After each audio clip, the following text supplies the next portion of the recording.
Alright, and just a little detour from our regularly scheduled program.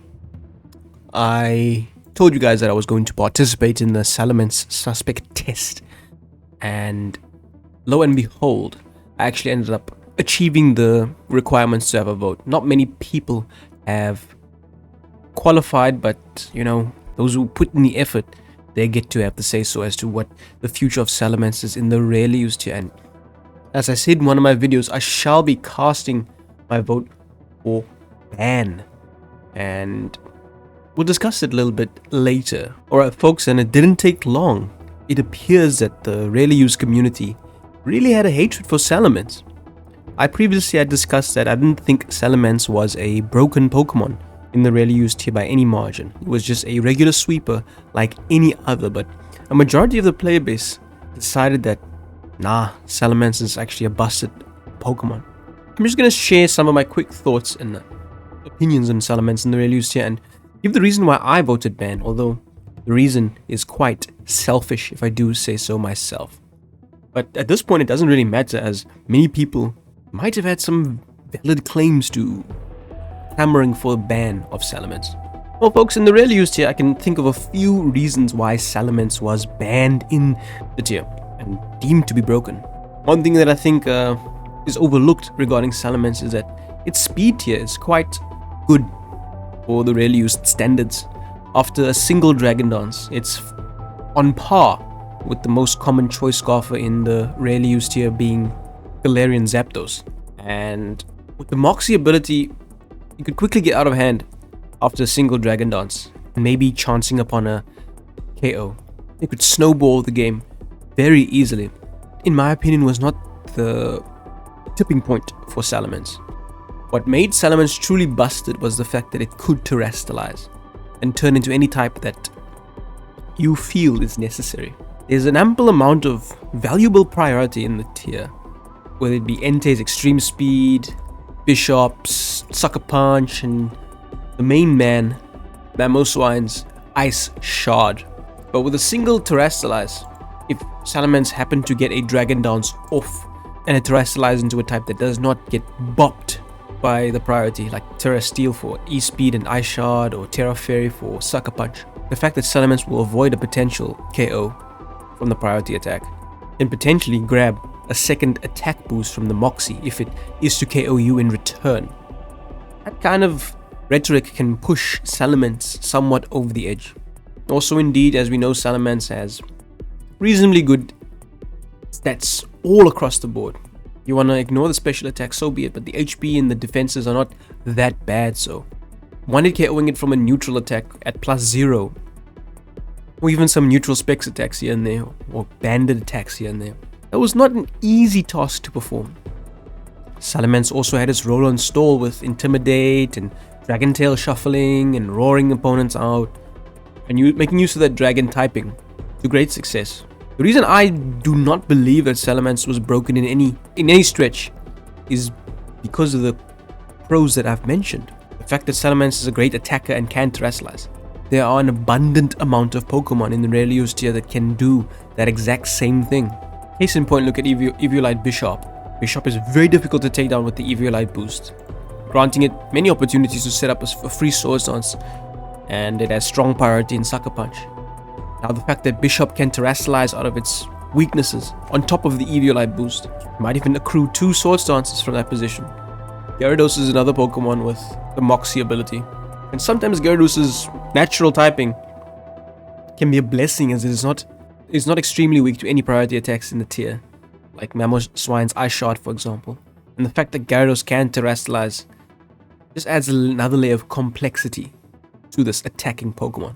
Another physical attacker that people don't want to get near is maybe a terrestrialized fire Galarian Zapdos. Most people are, I suppose, forced to assume that Zapdos is choice scarf in the rarely used tier, and if you guess wrong, in that one game where they just suddenly bulk up and you try and aim a Will-O-Wisp their way or burn them with the Scald, and they end up terrestrializing to a fire type and grabbing a second boost to sweep through your team.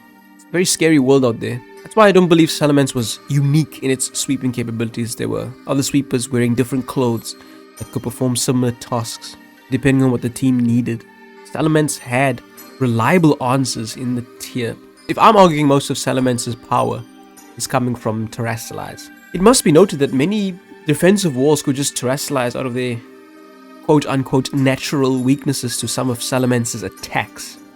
If Salamence was carrying something niche like Temper Flare as an attack to deal with Fortress could easily become a ghost and underwave you, or do some shenanigans, Volt Switch out into an appropriate counter, if you will. I've seen calculations where Eviolite Bishop doesn't die to +1 Earthquake, and it's free to even Swords Dance in front of you and play Sucker Punch mind games. So how is that a broken Pokemon? Without the boosts that Salamence was relying on accruing. Defensive Goodra could Dragon Tail you out. There were Pokemon faster than you without a boost. Magnezone could Terrasilize out of its weaknesses. Hippowdon was there to check you, especially with the Rocky Helmet and Stone Edge.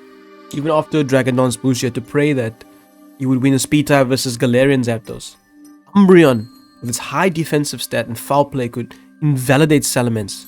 Registeel is another monstrosity that is not afraid of +1 Earthquake and maybe save the game with the reasonably strong body pressure, especially if the Salamence is Terrasilize out of its fighting resistance, which more often than not would have happened in a game-to-game performance. Or Registeel just surviving the attack, resisting both of Salamence's stabs, could just afford you the turn to Thunder Wave and slow that Salamence down to revenge kill by another means. The most obvious counter of them all that was quite a relatively common Pokemon on the low, mid, and high ladder of the rarely used tier. I keep misclicking it, but it's Quagsire. Unaware Quagsire. There wasn't many tricks Salamence could pull to beat Quagsire unless you wanted to go completely out of your way and Terra Blast Grass the thing, or fit some mixed style Salamence. Quagsire with boots, meaning that you'll more often than not remain at high HP, meant that no matter how many Dragon Dances your Salamence accrued, you were screwed, hitting those powerful outrages into a unaware blob like Quagsire. So it wasn't like the rarely used tier was scrambling for answers. I think it's a bit of laziness on the part of the rarely used player base that they decided to ban the Pokemon. But as discussed in the beginning stages of this video, I do not blame the people for this decision. And as a reminder, most people are not happy with Salamence in this tier. Be gone with you, Salamence, is what they told it. My reason is as follows, folks. And it's like I told you, it's very selfish. As you all know, I'm currently striving to get to rank 1, and I'm doing a series where I got a Road to Rank 1 series going in the rarely used tier, and many of the challenges that I still have yet to complete, I believe that Salamence could be a stumbling block for me. I've seen many newcomers to the rarely used tier get a lucky Dragon Dance on a miss, and get the appropriate Terrasilize call, or the most random Terrasilize type with Salamence. After single Dragon Dance, sweep through my entire team, cutting my streaks, ruining my GXE, which is two of the achievements that are quite hyper-specific and require precise play. Salamence put a slight hindrance on that precision. The fact that Salamence is gone makes it a lot easier to stomp. There's a lot less elements of having to have a check to the Salamence. Any other Dragon Dancer we can deal with in other ways and means. It's a bit difficult to deal with Gyarados Dragon Dancing, Salamence Dragon Dancing, and some other random boosting Swords Dancer. Too many dances are being done in the rarely used tier, making it a bit difficult to achieve the ladder achievements. So that is the only reason I voted ban, just to make it slightly easier. Having to worry about one less mad setup sweeper, of which the RU tier is filled with.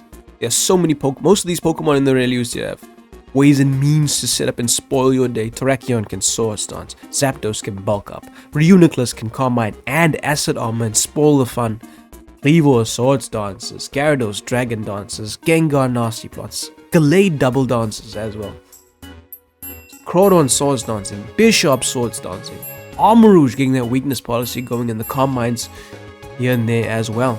Even Mousehold, who could forget him, tidying up this place, making it all neat, and getting a free Dragon Dance in the process. Mimikyu as well. Don't forget about you, young Mimikyu. But yes, the RU tier is filled to the brim with offensive minded Pokemon. So I do not believe Salamence will be missed in any way, shape, or form.